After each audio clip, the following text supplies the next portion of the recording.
नमस्ते, welcome to doctor Khanna's path care. आज हम बात करेंगे CRP टेस्ट की। CRP मतलब सी रिएक्टिव प्रोटीन। ये एक प्रोटीन है बॉडी में जो लिवर बनाता है। लेकिन लिवर बनाता कब है?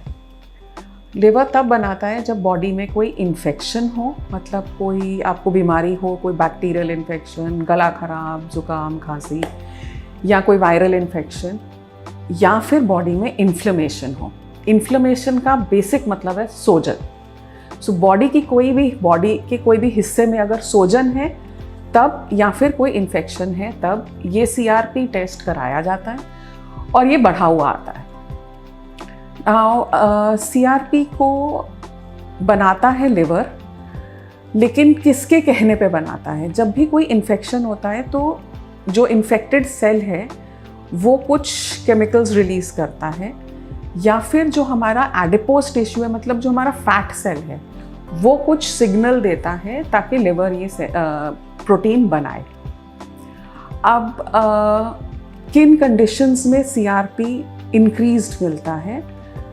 हमने बोला इन्फेक्शन या इन्फ्लेमेटरी डिजीज़। इन्फेक्शन जो है वो अक्यूट हो सकते हैं, आपको अभी ही बीमारी हुई है, थोड़ा टाइम हुआ है बीमारी में, या क्रॉनिक हो सकते हैं, जैसे कि बहुत टाइम से आपको वो बीमारी है, जैसे TB हो गई। दूसरा आया इन्फ्लेमेटरी कंडीशंस बॉडी में। तीसरा होता है ऑटो इम्यून डिजीजेस, जैसे कि रूमेटॉइड आर्थराइटिस या IBS, इन्फ्लेमेटरी बाउल डिजीज़। सो ऑटो इम्यून डिजीज़ का मतलब है कि आपके अपने सेल्स के अगेंस्ट ही आपकी बॉडी एंटीबॉडी बना रही है, मतलब आपने ही खुद के शरीर को खुद ही बॉडी खा रही है, उसको हम ऑटो इम्यून डिजीज़ बोलते हैं। जैसे रूमेटॉइड आर्थराइटिस में जॉइंट के सेल्स में खाती है, तो फिर वो जॉइंट की स्वेलिंग हो जाती है। स्वेलिंग मतलब सोजन होता है, सोजन इन्फ्लेमेशन मतलब वो CRP बढ़ाएगा। अब कहने का मतलब ये है कि बॉडी में कहीं भी इन्फेक्शन होगा, कहीं भी इन्फ्लेमेशन होगा तो CRP बढ़ा हुआ आएगा। इसका मतलब बढ़ा हुआ CRP एक ब्रॉड स्पेक्ट्रम टाइप का टेस्ट है। ये कोई स्पेसिफिक टेस्ट नहीं है, नॉन स्पेसिफिक टेस्ट है।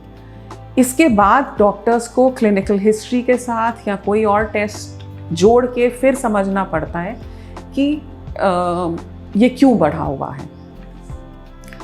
अब कौन सी कंडीशंस हैं या क्या कर सकते हैं अगर हमारा ये बढ़ा हुआ है तो?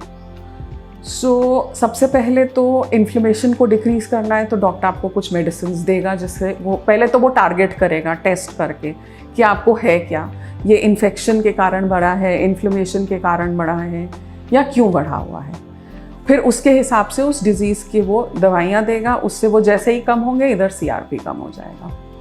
बट कुछ खाने ऐसे हैं जिसको खा के आप शायद वो CRP कम कर सकते हैं, कंट्रोल में कर सकते हैं। So the foods which help us control CRP would be green tea, turmeric, हल्दी, और होल ग्रेन्स जैसे ब्राउन राइस। आप मैदा वगैरह कम खाएं, प्रोसेस्ड फूड कम खाएं, मीट्स जो प्रोसेस्ड हैं वो कम खाएं, फ्रोज़न फूड कम खाएं। जो ये आजकल पैकेट्स में बने हुए फूड्स होते हैं, रेडी टू ईट फूड्स होते हैं, वो उनसे CRP इंक्रीज होता है। And thank you so much for watching this video.